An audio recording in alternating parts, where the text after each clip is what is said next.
জবাব দেওয়াটাও এখন মনে হয় কঠিন, কারণ অবশ্যই খুব ডিসঅ্যাপয়েন্টিং, বাট আমার মনে হয় যে এই ধরনের উইকেটে আপনার যেহেতু আমরা জানতাম যে আমরা হয়তোবা চেস করবো, হয়তোবা টার্গেট চেস করবো, আর আমরা মোটামুটি সবারই কম বেশি ধারণা ছিল যে এই টেস্ট ম্যাচের রেজাল্ট আমরা দেখব। আর যেখানে আমরা জানি যে হয়তো স্পিন ফ্রেন্ডলি উইকেট, আমার মনে হয় ফার্স্ট ইনিংসটা আমাদের আরও ভালো করা উচিত ছিল। এই জিনিসটাই আমি বিশ্বাস করতাম যে ফার্স্ট ইনিংসের টোটালটা যদি আমরা অ্যাটলিস্ট 200 বা ওদের কাছাকাছি করে থাকতো, দেন হয়তো বা আমাদের একটু ভালো চান্স থাকতো, কারণ এই উইকেটে প্রবলি 340 চেস করা কিছুটা অবশ্যই অতিরিক্ত প্রেশার ছিল।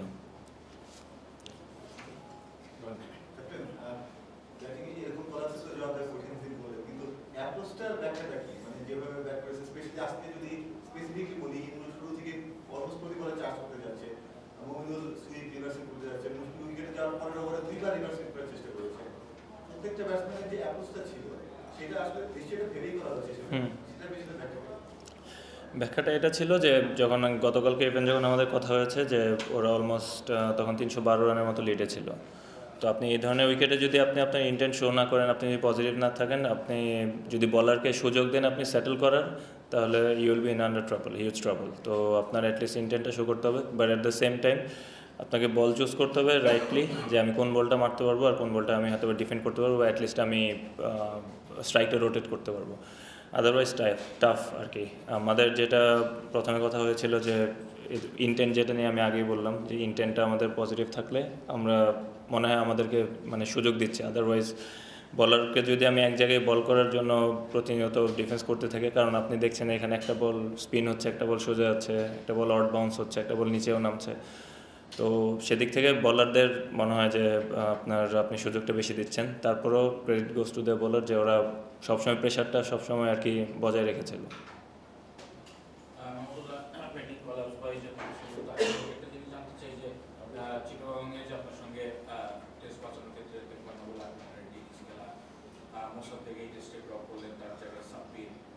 এখন কি আপনার কাছে এই বিষয়টা হচ্ছে যে আসলে টিম সিলেকশনে ওই জায়গাটায় সাব্বিরকে নেওয়াটা একটা বড় ভুল ছিল?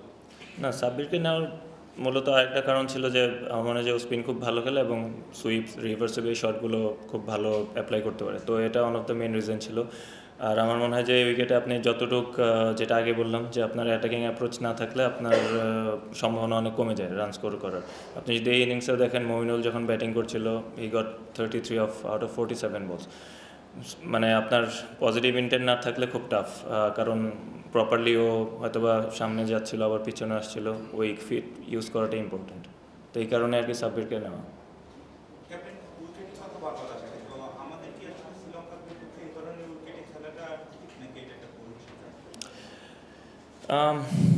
জিনিসটা হচ্ছে যে ক্রিকেট খেলাতে তো একটা বাজের মতো, তো আমরা ওটা জানতাম যে ওদের স্পিন ডিপার্টমেন্ট খুব ভালো, এবং আমরা আমাদের স্পিন ডিপার্টমেন্টটা ব্যাক করেছি। জানতাম আমাদের ব্যাটসম্যানদের জন্য চ্যালেঞ্জ হবে, আমাদের ব্যাটসম্যানদের ওপর ভরসা ছিল, বাট আলটিমেটলি আমাদের ব্যাটসম্যানরা আর কি ভালো পারফর্ম করতে পারেনি।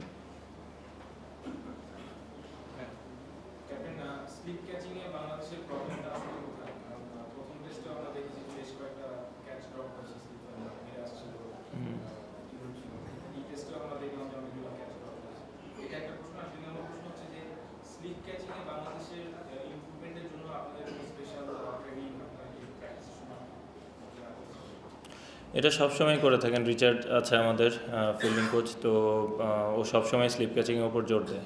স্পেসিফিকলি যারা স্পেশালি স্লিপ ফিল্ডিং করে তাদের জন্য আলাদা সেশন থাকে, প্রত্যেক সময় প্রত্যেক প্র্যাকটিস সেশনের পরে তাদের আলাদা মানে স্লিপ ক্যাচিং হয়। কারণ আলটিমেটলি আপনি ম্যাচে হয়তো বা যদি আপনি কনফিডেন্স না পান, তাহলে হয়তো বা স্লিপ ক্যাচিং খুব টাফ একটা জায়গা, খুব একটা সহজ জায়গা না। আর আপনি যদি দেখেন এই ম্যাচে, কারণ মুস্তাফিজের বোলিংয়ের সময় লিটন অনেক সময় উপরে আসছে, স্লিপ ফিল্ডাররা প্রবলি ইন 10 মিটার্স ছিল, ওরা অনেক উপরে ছিল কিছু কিছু বল, কারণ মুস্তাফিজের কিছু বল হয়তো এজ হচ্ছিল, ড্রপ করছিল, তো আমরা চাইছিলাম যে অ্যাটলিস্ট হাতে আসুক জিনিসগুলো, অ্যাটলিস্ট যদি আমরা ওই চান্সটা নিতে পারি। তো আনফর্চুনেটলি মিস হয়েছে, but it's part of game.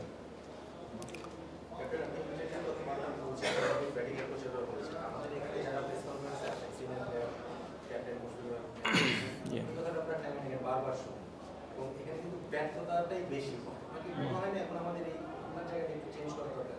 এখানে কিন্তু সম্ভাবনার চেয়ে ব্যর্থতা মানে সাফল্যের চেয়ে ব্যর্থতা বেশি হচ্ছে। হুম। আপনি যদি এই থিওরিতে না যান তাহলে আপনার সাফল্যের সম্ভাবনা আরও কমে যাবে। আপনি যদি এখন মনে করেন যে আপনি ডিফেন্সিভ খেলবেন, you can play defensively in this wicket. আমার মনে হয় না, আমার যতটুকু এক্সপিরিয়েন্স, আমার যতটুকু নলেজ, আমার মনে হয় না যে এই ধরনের উইকেটে আপনি ডিফেন্সের উপর ডিফেন্স করতেই থাকবেন। বলার আসবে, বল করবে, আপনাকে 6টা বল করবে, 7 নম্বর বলে আপনাকে সুন্দর স্লিপে নিয়ে যাবে বা সিলিপ্যাডে নিয়ে যাবে। তো আপনার স্ট্রোক খেলতে হবে। আমি যেটা বলছিলাম যে ইন্টেন্ট অবশ্যই থাকবে, বাট আপনার মেক শিওর করতে হবে যেন আপনি কোন বলটা মারতে পারবেন। আদারওয়াইজ ওরকম ভুল শট খেলে তো আপনি অবশ্যই আউট হবেন, কিন্তু অ্যাটলিস্ট আপনার যদি পজিটিভিটি না থাকে তাহলে আপনি আপনাকে সুযোগ দিচ্ছেন না। হুম। মানে মনে হচ্ছে আপনার কখনো যে আমরা ছেড়ে খেলা বা একটু ডিফেন্সিভ খেলা ওই অ্যাপ্রোচটাতে আমরা খেলি বেশিরভাগ সময়, কিন্তু মনে হয়েছে কোনো আমরা তো সব জায়গা থেকে একই কথা। আপনি যদি চিটাগংয়ের উইকেট দেখেন, চিটাগং উইকেট ব্যাটিং ফ্রেন্ডলি ছিল, আমাদের ব্যাটসম্যানরা খুব ভালো ব্যাটিং করেছে। এই জন্যই আমরা চাচ্ছিলাম যে হয়তো বা এই উইকেটটা একটু স্পিনিং হোক, আমাদের ব্যাটসম্যানদের উপর আমরা ট্রাস্ট করি, অ্যাজ ওয়েল অ্যাজ আমাদের স্পিনারদের উপর ট্রাস্ট করি। আনফর্চুনেটলি ব্যাটসম্যানরা পারফর্ম করতে পারেনি, এখন এই ধরনের কথা হচ্ছে। বাট আমার মনে হয় যে ওভারঅল আপনি যদি ওভারসিজ ট্যুরগুলো দেখেন, যেখানে সাকিব 200 মারছে, মুশফিক 150 মারছে, তামিম রান করছে কনসিস্টেন্টলি মাশাল্লাহ। তো time and time again domestic আমরা এখানে হয়তো বা কয়েকটা ম্যাচ জিতেছি, শ্রীলঙ্কায় গিয়ে ম্যাচ জিতেছি। আপনার আমার মনে হয় যে এই ধরনের বাজিগুলো ধরতেই হবে। আদারওয়াইজ আমার মনে হয় এভাবে টেস্ট ক্রিকেট খেলে কোনো লাভ নেই। যে আপনার আমি ফুল ডেড উইকেটে খেলবো বা আমি ড্রয়ের জন্য খেলবো, এভাবে চিন্তা করে লাভ নেই। তাহলে মানে আমাদের ক্রিকেট আগাবে না। আপনার ব্যর্থতাও আসবে, সাফল্যও আসবে, বাট আপনি যখন সাফল্য পাওয়া শুরু করবেন আপনাকে এটা কনফিডেন্স দেবে এবং আশা করি আমাদের এতে আরও উন্নতিও হবে। শ্রীলঙ্কার দুজন ইয়াং ব্যাটসম্যান হুসেন মেন্ডিস আর রোশন সিলভা ভালো খেলেছে। জি। আপনি অ্যাপ্রোচ নিয়ে কথা বলছিলেন, ইন্টেন্টের কথা। ওদের অ্যাপ্রোচ আর আমাদের অ্যাপ্রোচে কি কোনো ডিফারেন্স? তাদের অ্যাপ্রোচের ডিফারেন্সটা এতটুকুই ছিল। আমার মনে হয় যে আপনি যদি হেরাতের বোলিং দেখেন, আকিলার বোলিং দেখেন, দিলরুয়ানের বোলিং দেখেন, আমার মনে হয় না যে হার্ডলি আমরা যে কয়েকটা বাউন্ডারি মেরেছি আমাদের অনেক রিস্ক নিয়ে মারতে হয়েছে। অন দ্য আদার হ্যান্ড আমাদের বলাররা যখন বল করেছে, কারণ এই উইকেটে আপনি যত সামনের দিকে খেলাবেন তত আপনাদের ব্যাটসম্যানের রান করাই কষ্ট। অন দ্য আদার হ্যান্ড আপনি যদি আমাদের স্পিন অ্যাটাকটা দেখেন, আমরা 5টা বল ভালো করেছি, একটা বল খুব ইজি বাউন্ডারি দিয়েছে। তো that took off the pressure easily from the batsman. তো আপনি ওই প্রেশারটা ধরে রাখতে পারছেন না। তো আমার মনে হয় এই জিনিসগুলো আমাদের কাজ করা উচিত, যেটা আমি ফার্স্টেই বলছিলাম যে আমাদের পেশেন্সটা খুব দরকার, স্পেশালি এই উইকেটে। এবং আমার মনে হয় যে আমাদের স্পিনারদেরও একটু বেটার করা উচিত ছিল, বাট আমার মনে হয় যে আমাদের ব্যাটিং কলাপসটাই মেন লুজের কারণ। পুরো সিরিজের স্কিলের পাশাপাশি মানে তাদের মানসিকতার একটা বিশাল বড় ভাগ, মানসিকতায় একটা বড় ভাগ হলো। না, আমার মনে হয় না। We are still very much positive. আগের টেস্টে ড্রগুলো শ্রীলঙ্কা আগে ছিল, তারপর এই টেস্টটা তো জি। মানে দুই দলের শক্তি দিয়ে বা মানসিকতায়, test মানসিকতায়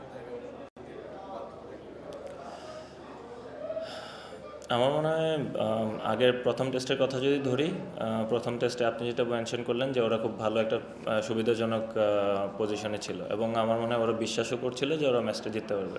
but on the other hand আমাদের তখন বিশ্বাস ছিল যে না, আমরা এই ম্যাচ সেভ করতে পারবো, অ্যাটলিস্ট জিততে না পারি অ্যাটলিস্ট সেভ করতে পারবো, অ্যান্ড উই শোড দ্যাট। এবং ওই কনফিডেন্স নিয়েই কিন্তু আমরা এই টেস্টে আসি, এবং আমরা এটাও জানতাম যে এই টেস্টে ডেফিনেট রেজাল্ট হবে এবং স্পিন উইকেট হবে অ্যান্ড অল দিস। তো আপনার যদি এখন ব্যাটসম্যানরা ওই ক্যাপাবিলিটি, আমার বিশ্বাস যে আমাদের ওই ক্যাপাবিলিটি আছে, বাট আমরা এটা শো করতে পারছি না। আমাদের স্কিল এক্সিকিউশনগুলো আমরা ঠিকমতো করতে পারছি না। আপনি আপনি যখন আপনার স্কিলগুলো ঠিকমতো এক্সিকিউট করতে পারবেন, ইনশাল্লাহ will see good result. Three questions মনে রিয়াদ ভাই, আপনার নিজের পারফরমেন্স সম্পর্কে কি বলবেন এই ইনিংসে স্পেশালি? এগেন আমি ওই প্রশ্নটা আপনাকে বারবার একটা জিনিস বলতে চাচ্ছি না, কিন্তু জানতে চাচ্ছিলাম যে আপনি আগের টেস্টে চিটাগাংয়ে যেই সময়টা বাংলাদেশের সবচেয়ে বেশি দরকার ছিল দুজন ব্যাটসম্যানের থাকা, সেই সময় আপনি এক ধরনের ব্যাটিং করেছিলেন। মানে আপনি বলছেন যে আজকে এরকম ব্যাটিং করার কোনো দরকার ছিল অবভিয়াসলি, কিন্তু আমরা দেখেছি Roshan Silva third test match মানে তার ব্যাটিং এ দেখে মনে হয়েছে সে যদি চায় সামনে ফিল্ডার থাকা সত্ত্বেও হয়তো তার সে অনেক আনপ্লেয়েবল লেভেল খেলছে, মুস্তাফিজের বলে জি জি জি। তো মানে নিশ্চয়ই সম্ভব ওই রকম ব্যাটিং করা। আপনি নিজেও আগের ম্যাচে মানে হয়তো উইকেট ডিফারেন্ট ছিল, মানে উইকেটের সাথে অ্যাডজাস্ট করে খেলাটাও তো আপনার কাছে কি মনে হয়? এটা তো আশা করছি। না আমার মনে হয়, আপনি যেটা জিজ্ঞেস করলেন যে ওদের ওই রোশনের ব্যাটিংয়ের কথা, অবশ্যই খুব ভালো ব্যাটিং করেছে আমার মনে হয় যে, এবং ওর বল সিলেকশন খুব ভালো ছিল। আপনি যদি ওর ব্যাটিংয়ের কয়েকটা বল দেখেন, তাইজুল কিছু কিছু বল করেছে যেটা হয়তো বা জাস্ট আউটসাইড অফ স্টাম্প কিন্তু স্পিন করে যাচ্ছিলো, ও খুব ভালোভাবে হ্যান্ডেল করতে পারছে।